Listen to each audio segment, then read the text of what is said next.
Hi there, we're ADV Marketing, a marketing agency that develops high-quality and cost-effective marketing materials.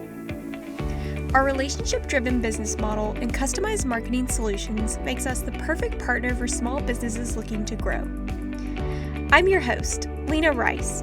Join Sarah and me here on Marketing Matters every other Monday to discuss business-to-business marketing topics. Now let's get into the episode.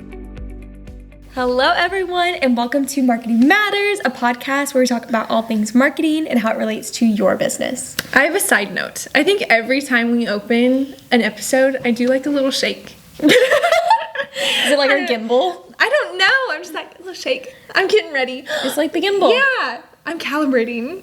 So if y'all know about the Ronin gimbals that are to get smooth videography footage. Yeah. Well, to calibrate it, it does this little shake thing that's really cute, actually. Yeah. And so apparently I calibrate every episode. That's kind of fun. I have a little green light. Yeah. Okay, anyway. Well, that's awesome. So, okay, Sarah, today we're talking about a topic that I think we're both very passionate about. Yeah. And could talk about probably a couple hours easily. I could get on a soapbox or two. Okay, well, we're not going to do that for the sake of our listeners. Yes. We won't do that. Yeah. But we will get into it a little bit. Mm-hmm. We'll do a surface level. Yeah, we'll try. Sometimes we dive very deep. Sometimes. I'm really sorry. We'll try and stay pure. Yeah. So what are we talking about today, Sarah? We're talking about marketing and sales alignment, and specifically we're going to be talking about tackling the question of you're in a position to hire someone. You know you want it to be marketing or business development related, but you don't know which one. So how do you make that decision? That is a really challenging decision. Yeah. As someone who has never been a business owner. Yeah. But I've watched our business owner clients go through that because they've even approached us about it and they're like, what should I do? Which is a great place. If you have an agency, you utilize them. They'll be honest with you if you have a good agency. And if you have a good relationship with your agency, they will be very honest with you about what they think you should do. Just because you hire an in-house marketer does not mean you have to cut ties with your agency. Yeah. So they are willing, they want the best. They should want the best for your business. So they should be willing to give you advice that is also completely unbiased. As the agency, we see a lot of companies. We do. And a lot of different companies. And we tell different clients different things. Yeah. Because it is not a one-size-fits-all approach. Yes. And seeing different structures in the way other clients do business, we have the outside perspective for how things are working. Yeah. And we can see the strengths and weaknesses of certain organizational structures. Yep. So we would be happy to give our 2 cents on that. Right. But in this episode, we're going to focus on the generic questions. Of course. So, okay, I want to play a little bit of a game. Okay. Because in B2B marketing and sales, they're similar, but at the end of the day, they are not the same thing. Yeah. So we're going to play a little bit of a game of fill in the blank. So marketing is what in B2B? Okay, I knew you were going to ask me this because, it was part of the outline and it was part of our prep for this episode. And now I'm realizing, defining marketing, I'm going to upset some people. Because we can start with sales. Everyone has different definition of marketing. I know. And sales. But for the case of this episode, I do feel like we've defined it in nearly every single episode, though. Truly, though. Because we have to, because there's so many different opinions, even though it's not an opinion-based question. Yeah, it's just a perspective-based question. I guess. So there you go. Okay, anyway, but for the sake of this episode, marketing is top-of-the-funnel, artillery-focused actions. Okay, so in English. Yes. So that is maintaining or building brand awareness, brand recognition, branding in general, messaging, defining the message and content that you're putting out to the world, selecting your channels, which channels as in, are you on social media? Do you have a website? Do you go to events? All of those questions are marketing. Completely agree. So your marketing is your content. Your marketing is, your social media, which I guess is partially also content. For the sake of this video, just think of marketing as your content. Yes. That's going to be the easiest way to think about it. Yeah. Your website counts in that.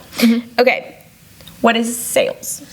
Sales is I'm going to call it bottom of the funnel, there's a lot of nuance in that, but it's bottom of the funnel activities that have to do If we're taking an ABM leads. approach, it's the bottom of the funnel. Yes, it's taking the leads that you generate, however you generate them. They can be from marketing through marketing qualified leads, MQLs for the acronym gurus out there, but it's the MQLs that come in. Yeah. The people you're getting from marketing, the people you're meeting, your network, all of that stuff, keeping those leads warm and then generating them into actual purchases and sales. So that is that process, much more one-on-one. Yeah. Less about branding and messaging and more about connections and customer service, I would say. So I'm actually trying to talk my husband into doing B2B sales because I think he'd be extremely good at it, just based off the personality type. And the way that I described it to him is B2B sales is definitely relationship building. Yeah, You are trying to create a relationship with your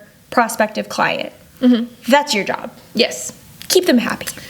So taking those two Be definitions. their point of contact. Yeah. Taking those two definitions, very similar, but not the same. Correct. A business development manager is not going to be the one creating your content. They should not be the one creating your content. They'll be overworked. They have a lot of other things to do. Yeah. Completely agree. Yeah. Okay. So how do these two things work together? And we have a whole episode about this. If you want a deep dive into how sales and marketing work together, we have an episode called Marketing in the Military. Yes, they're related. Yes. Or something like that. Something like that. We'll link it. Either way. Great. Now I need to remember to link it. It's in the queue somewhere. Just scroll. Yeah. But anyway, on like just a surface level, how do these two things work together? So marketing and sales mutually depend on each other. They are successful when they work together and are aligned. So they are most successful. They can be successful independently, but they're not going. You're not going to maximize that success. Yes. So they depend on each other. Marketing is your artillery. Artillery. I swear. Obviously, we do not do it's an afternoon. things. Yeah. It's the artillery. What is it, Lina? Artillery. Artillery. Yes. Okay, that's what it is. It's the artillery. For some reason, that sounds so wrong. But that defeats the fear and confusion in consumers' minds before you even have a face-to-face discussion with them. Sales is what comes along after that. And then they already have the brand recognition, the brand awareness. They've established credibility with your business because they understand what you do and that you're good at what you do. And then sales comes in and closes the deal with whatever methods they have at their disposal, which is a whole other episode. Yeah. So that's a whole different topic. They are two parts of an aligned system. We need to get like a business development person on the podcast. Oh, yeah. That would be a really good discussion. Noted. So when you see an episode with a business development guest, you'll know that this episode was where that idea was birthed. So, yes, that is how they work together. Awesome. That's great. Okay, so now we need to talk about outcomes. Yes. Because now we've defined them, but what do you get out of them? Yes. What should you expect to get out of them? Yes. So first, let me back up. You won't know who to hire in answering the question of who do I get business development / sales or marketing unless you know your end objective or your end outcomes or the key metrics that you're trying to increase. Which all of this should be tied to your business goals. Yes. Every single thing, whether it's a marketing goal, sales goal, it should all be tied to your overall business goal. Likely, if you're having a really hard time with this decision, going back to your original business objectives will help you make this decision. Most definitely. Because it should be geared towards where you want to be at the end of the year. Take a quantitative approach at dissecting where your weak spots are in your business. Yes. And be honest with yourself. So, when we're talking about outcomes in this decision-making process, sales has different outcomes than marketing. Yep. So in sales, it's really more about leads. The leveraging networks and generating the leads. Marketing is also about lead generation, but at a surface level. Yeah, at a different scope, I guess. Sales is going to have more qualified leads. Marketing is going to have more generic leads that then sales is going to go dissect and qualify. Yes. So if you have a brand recognition, brand awareness, or messaging weakness, that screams marketing. If you have I have leads coming in and I know I have prospective clients, but I just cannot actually turn them into actual sales. That's a sales issue. And that's a network lead gen. What is lead cultivation? That's a sales problem. So they have different outcomes. Again, it's really hard to be successful with just one, like just sales versus just marketing. The best strategies align the two and leverage both of them. But if your key outcomes are leads and sales, actual purchases, that's sales and business development. If you have a brand recognition, brand awareness, or messaging problem, that's marketing. So if you were a baby startup, you likely need to go marketing route. Yeah. Because no one knows who you are yet. Yeah. If you are a more established business who's just not meeting their sales goals, you might want to get a more seasoned salesperson. Yes. And sometimes people combine the two, and that's really hard to do effectively. Yes. Into one position. Because that's a lot of work out of one person. And it's different skill sets. It is. So marketing skill sets and content creation skill sets are actually different than the ones you want in your business development person. And putting both of those responsibilities onto one person, it's going to be really hard to find and hire someone who can do all of that. Yeah. So it just depends on your outcomes. I want to also say, make sure you're looking at the root of your problem, right? Because if you look at your financial statements and you realize you're not generating the revenue that you need to, you're like, oh, it's a sales problem. Like, obviously, the purchases are just not being made, and that's why I'm not getting revenue. Yeah. But dig deeper than that. If your marketing, if your brand awareness is really good and your brand recognition is really good, then yes, that's a sales problem. However, if you're looking back at your LinkedIn and you haven't posted in a year, you have a content problem. Yeah. So that's a marketing issue. So make sure you're looking at all components of your business, being honest with yourself about your weak points, and then you can really dissect what you need to focus on and who you should hire. So which one can come first? Because I do feel like this is a chicken and egg situation. It is a chicken and egg situation. It's very difficult. But I'm a business owner. Yeah. I have neither. Yes. What do I do? So very small burgeoning startups that are just growing, I would say, this is my opinion, other companies have used a different structure well and have been successful in it. In my opinion, the business owner is the sales person and business development person. They're typically pretty good at it if they're a startup. Usually they have a network to leverage. Right. That's why they have a startup, built their own business. Because they saw a need and they had a network that they could serve that need to. Right. And serve whatever services they have. Yeah. That, in my opinion, my professional recommendation, is the sales and business development part. Yeah. What they need is help with the brand recognition, brand awareness, and messaging part, which, along with that, has a lot of content creation skills that are necessary. Like, you want the copywriting, you want the graphic design, print layout, video making, like all of that stuff at your disposal. Right. In order to create really good content, so it makes your job easier when you're going to your network and saying, I have this really great service that I think could really serve you. Now, what I will say with that is you're not going to get all of that out of one person. Yes. So if you can hire an agency when you're straight out of the gate, because an agency will be a fraction of the cost. Mm-hmm. Usually you can get a solid agency for the price of one full-time person. Yeah. At their low-level package, which is all you need to start out. Mm-hmm. You don't need, the works, unless you just have the money to spend, in which case, great, do it. But you can get a lot of different skill sets and expertise for the price of one. Yeah, with an agency. Is key. Mm-hmm. So I would definitely recommend that. But, okay, so you've hired your marketer. Yes. What do you do first? So the marketer should get a good handle on where your company is in terms of all of the marketing metrics.